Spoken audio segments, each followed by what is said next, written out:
Halo Sobat Statistik. Dalam video kali ini kita akan membahas terkait statistika parametrik.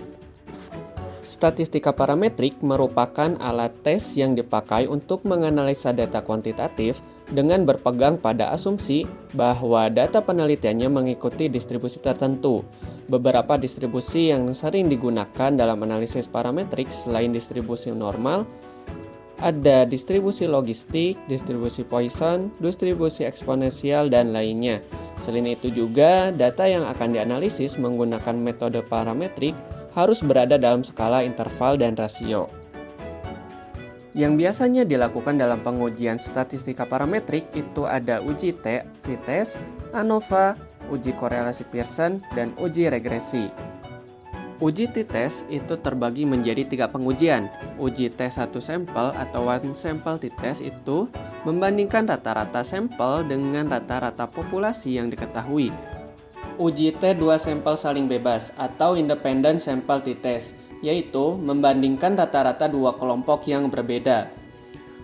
Selanjutnya uji T2 sampel berpasangan atau paired sample t-test, yaitu membandingkan rata-rata dua set pengukuran berpasangan. Misalnya, sebelum dan sesudah pada kelompok yang sama. Contoh yang pertama, terdapat sampel acak 31 batangan energi dari sejumlah toko berbeda untuk mewakili populasi batangan energi yang tersedia bagi konsumen. Label pada batangan menyatakan bahwa setiap batangan mengandung 20 protein. Berikut merupakan tabel dari batangan energi dari sejumlah toko yang berbeda. Dalam penelitian ini ingin diketahui apakah terdapat perbedaan rata-rata sampel dengan populasinya. Contoh yang kedua, ketika dua sampel saling bebas. Suatu studi dilakukan oleh Departemen Kesehatan untuk mengetahui apakah ada perbedaan kolesterol dari dua kelompok sampel. Kelompok yang pertama adalah kelompok yang sering memakan makanan yang bersantan dan berminyak. Sedangkan kelompok yang kedua adalah kelompok yang jarang memakan makanan bersantan dan berminyak. Berikut merupakan tabel dari kelompok 1 dan kelompok 2, di mana kelompok 1 terdapat 14 responden dan kelompok 2 terdapat 12 responden. Nah, dalam penelitian ini ingin diketahui apakah terdapat perbedaan rata-rata antara kelompok 1 dan kelompok 2. Jika terdapat perbedaan, bisa saja dikatakan bahwa yang memakan makanan bersantan dan berminyak memiliki kolesterol yang tinggi dibandingkan kelompok yang tidak memakan makanan bersantan dan berminyak. Contoh yang ketiga yaitu dua sampel saling bebas. Peneliti ingin melihat metode belajar mana yang paling baik digunakan dengan memberikan metode yang berbeda dalam mengajar.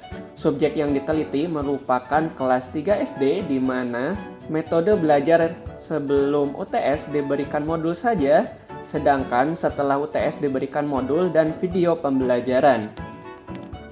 Nah, dalam tabel ini terdapat 10 subjek yang sama, di mana hasil ujiannya terdapat nilai UTS, yang mana sebelum UTS menggunakan metode pembelajaran berupa modul saja, sedangkan setelah UTS menggunakan metode pembelajaran berupa modul dan video pembelajarannya, dan mendapatkan nilai UAS seperti pada tabel. Nah, dalam penelitian ini yang ingin dilihat apakah terdapat perbedaan metode belajar ketika diberikan modul saja dengan yang diberikan modul serta video pembelajarannya. Analisis of variance atau ANOVA terdapat dua pengujian, yaitu ANOVA satu arah one way ANOVA, yaitu membandingkan rata-rata 3 atau lebih kelompok independen. Yang kedua, ANOVA dua arah two-way ANOVA, yaitu membandingkan rata-rata berdasarkan dua variabel bebas. Contoh yang pertama, one-way ANOVA. Suatu percobaan dilakukan untuk melihat berapa lama suatu obat dapat mengurangi rasa sakit kepala pada pasien. Percobaan dilakukan terhadap 24 orang yang terbagi ke dalam 4 kelompok, dengan masing-masing kelompok diberi satu jenis obat. Data yang diperoleh disajikan pada tabel berikut. Dalam penelitian ini ingin diketahui apakah keempat jenis obat ini memberikan pengaruh lama waktu yang sama atau tidak dalam mengurangi rasa sakit kepala. Jika terdapat pengaruh, misalkan merek C memberikan pengaruh yang lama dalam mengurangi rasa sakit kepala. Contoh yang kedua, two-way ANOVA. Seorang peneliti ingin mengetahui apakah terdapat perbedaan hasil belajar siswa SMP berdasarkan jenjang pendidikan terakhir orang tua dan jenis kelamin siswa. Nah, dalam tabel ini terdapat dua faktor, yaitu jenjang pendidikan dan jenis kelamin. Dalam jenjang pendidikan terdapat 3 taraf, yaitu SMP, SLTA, dan PT. Sedangkan jenis kelamin terdapat 2 taraf, yaitu laki-laki dan perempuan. Nah, dalam penelitian ini kita bisa melihat apakah ada perbedaan hasil belajar matematika siswa berdasarkan jenjang pendidikan terakhir orang tua. Apakah ada perbedaan hasil belajar siswa berdasarkan jenis kelamin siswa? Yang terakhir, kita bisa melihat apakah ada interaksi jenjang pendidikan terakhir orang tua dengan jenis kelamin siswa dalam menentukan hasil belajar siswa.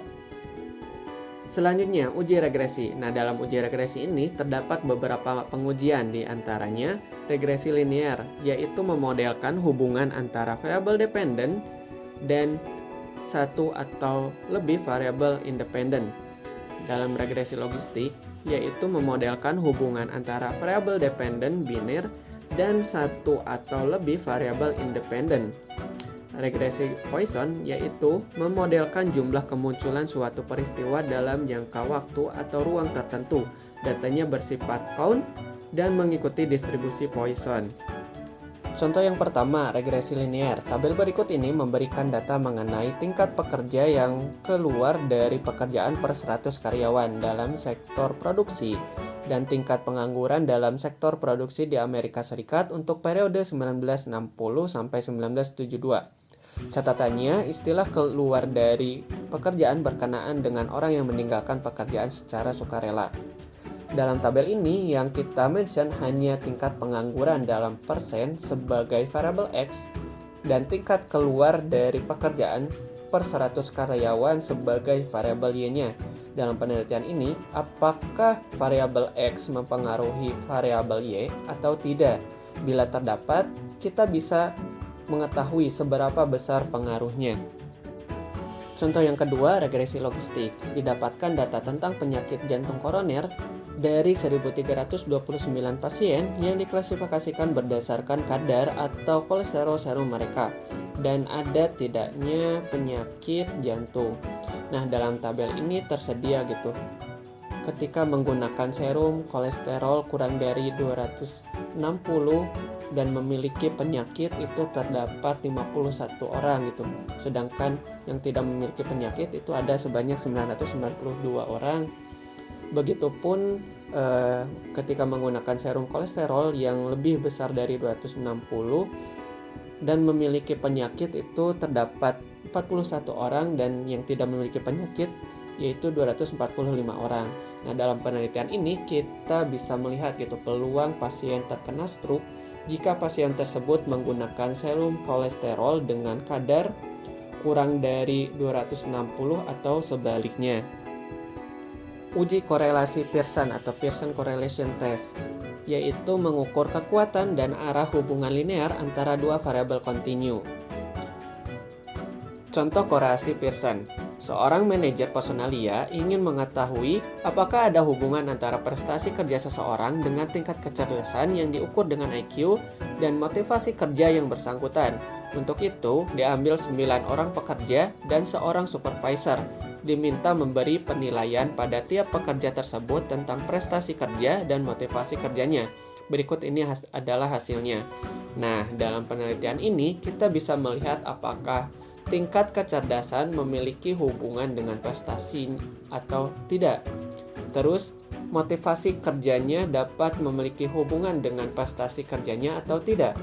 Misalkan tingkat kecerdasan dan motivasi kerjanya memiliki hubungan yang positif dengan prestasi kerjanya, maka bisa disimpulkan semakin meningkatnya motivasi kerja dan tingkat kecerdasan, maka akan meningkat pula prestasi kerjanya. Demikian penjelasan mengenai pengujian pada statistika parametrik.